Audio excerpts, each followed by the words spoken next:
My husband isn't manly enough. I know, this is a horrible, horrible thing to say, but I have to say it. My husband and I are in our mid-40s, married over 20 years, and have 3 beautiful children, all double digits.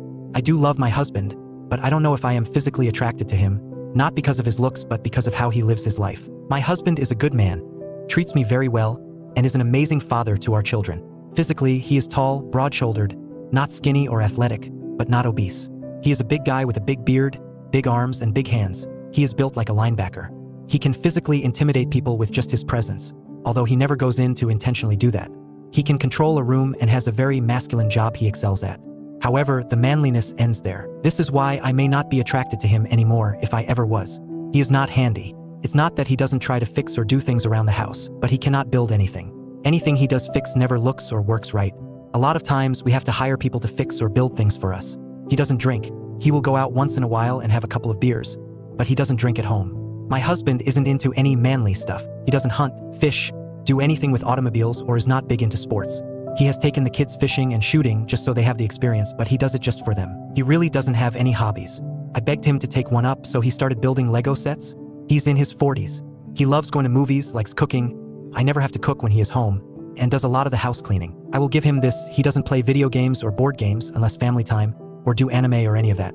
He is not controlling in bed. Sex is okay, but I want him to take charge. I won't say anything about this to him. I wouldn't know where to start.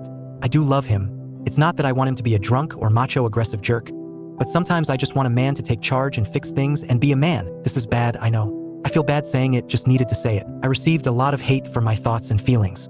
I realized when I wrote them and read comments about them that they come off as mean and cruel. I have no right to feel this way. The problem is that I do feel this way. I don't know how to change it. I thought about it for a few days and finally needed to take action because it was weighing on me so badly. I received some messages from people telling me to have a conversation with my husband. I decided to. I thought for quite a while about what I would say, how I would say it, and tried to think of questions or statements he would have that I thought about responses to. Last night, we had the talk. The kids were at work and friends' houses. We were sitting outside enjoying the fresh evening air. I brought it up. In short, nothing went as expected, and I am as confused about my marriage as I ever was. I began by telling him that I love him. I love that he is a great father and person. However, there were some feelings I could not shake and some changes from him that I needed. I talked about his hobbies, changing them up a bit, working on our bedroom, what I wanted out of it. I explained in the most sensitive way that I could about how I feel about his personality and overall measure as a man. I did not use those exact words. I was more gentle. However, in order to move forward with our marriage, I felt I needed to be honest. I did tell him that I wanted honesty from him as well and wanted him to tell me what I could do to be a better wife. I know I cannot ask him to change without having some myself. I never expected his reaction. He literally just stared at me, said nothing. Emotionless reaction. No anger, sadness, acceptance. Nothing. Just stared. I said everything I wanted to say. I was looking for a response. I got none. After sitting in silence for a while, waiting for some reaction or words, I just yelled at him to say something. At least tell me what I need to work on. The only thing he said to me last night is, "I knew who you were when I married you. I am not going to ask you to change anything. That's it." We sat in silence for at least an hour after that. Our oldest then came home from work, and he went to talk to him for a while, not about our conversation, but how work went and stuff. My husband did not sleep in bed last night. He slept on the basement couch. I don't know what to do. I don't know how to feel. I do feel better about telling him how I felt, but not as great as I thought. I really do not know how to feel. Maybe that's a sign my marriage is over? I can't feel anything about it? I should be happy I said it. Sad he won't talk to me, angry for no response, but I have nothing. I guess I'll give it some time for both of us to process. My husband spent that night and last night on the couch downstairs sleeping. We haven't talked about our conversation. He has talked to me, but not about that, and the talks we have are short. We have had our kids around all weekend, so I never have gotten the opportunity to sit down with him. With him sleeping downstairs, I figured to just give him some space. I don't know how to proceed. I have talked with a coworker about this, just to get advice since I needed someone in my life to talk to. He advised me to give it a bit of time to let my husband talk to me, but if there's no change offered by him, then it may be time to tell him that we need to separate. I don't want to do that, but it may come to that. I want him to see where I am coming from, and I want him to tell me what I can do to change. That is where we are at. No real big update, but I will give him until the end of the week. If he doesn't initiate anything, I will. Edit. Okay. I had to edit this post because there have been some comments about my coworker. I had these feelings about my husband before I talked with my coworker. We are not having an affair. We are not doing anything inappropriate. He is giving me some guidance because he is a man, and I figured he could help. Nothing more than that. Also, Please stop calling me a piece of crap because I have these feelings and am trying to navigate them with my husband. I cannot help my feelings any more than you can help yours. Think about that. Think about an off feeling you had and wish you didn't have. This happened to everyone, including you. So please stop. This is not so much an update but a repeat of the edit on my previous update. I am not having an affair with my coworker. I went to him after I was having these feelings about my husband. For advice only. There is no emotional or physical affair going on. I go to him for advice, he gives it, and I either take it or I don't. He is not pushing me to do anything. It's just his advice. I literally have no other friends or family in this area, or I would have gone to them. Also, these are my feelings about my husband. I have tried very hard not to feel this way but can't stop. None of you have ever had feelings you couldn't shake or feel bad about. I posted on my feelings because I am genuinely confused/scared and don't know what to do. I feel that you guys just bash but provide no answers. There have been some of you that have been beautiful and helpful, and I thank you for that. The rest of you in the comments, think before you post. If you don't want to provide sound advice, please just move on. Okay, I'm done. Not so much an update, but I have been getting so much hate for simply looking for advice. I am not going to post on this anymore. What happens between my husband and me will remain between us. This was the stupidest decision, posting on here and then continuing to post on here. I am not cheating on my husband. It's a coworker. We have talked a few times about it. We only have texted a couple of times. We don't talk about feelings for one another.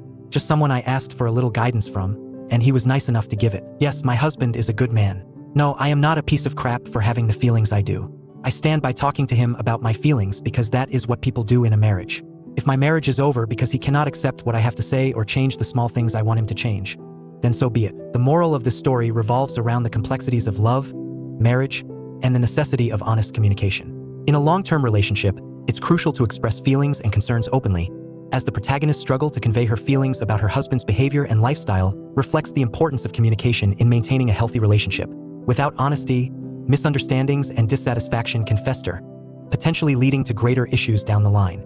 The story underscores the challenge of balancing acceptance of a partner's intrinsic qualities with the desire for change.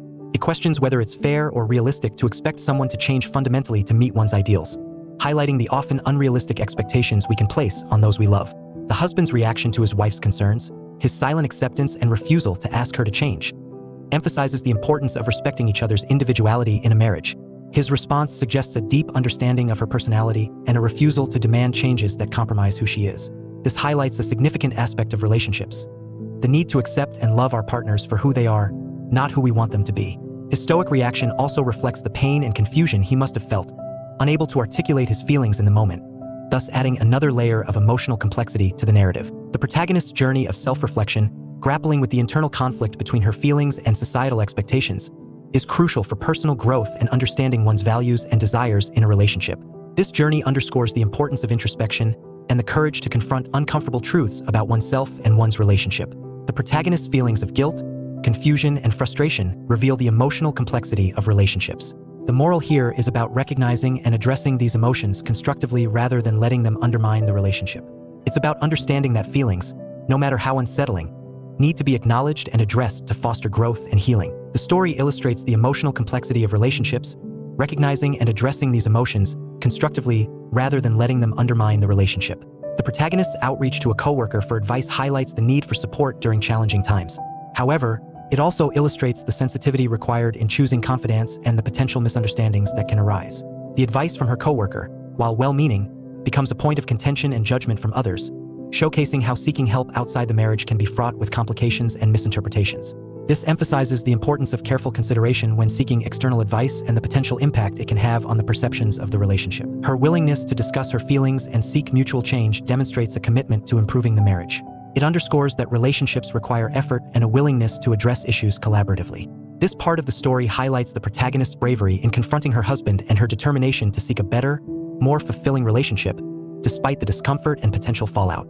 It also shows her recognition that change is a two-way street, requiring effort and adaptation from both partners to move forward positively. Ultimately, the moral is that marriages are dynamic and require ongoing communication, acceptance, and mutual respect. It's about finding a balance between personal desires and the reality of who your partner is, while navigating the emotional complexities that come with long-term commitments. The story teaches that true intimacy and connection come from a place of honesty and mutual understanding, and that sometimes the hardest conversations are the most necessary for growth and deeper connection. It underscores the need for patience, empathy, and an open heart in sustaining a relationship that can withstand the test of time and personal evolution. Thanks for watching. If you enjoyed this video and want to hear more interesting stories and perspectives, make sure to hit that subscribe button, give this video a thumbs up, and share it with your friends. Don't miss out on more interesting videos. Click the video on your screen to check out my previous interesting content. And I'd love to hear your thoughts, so drop a comment below. See you in the next video.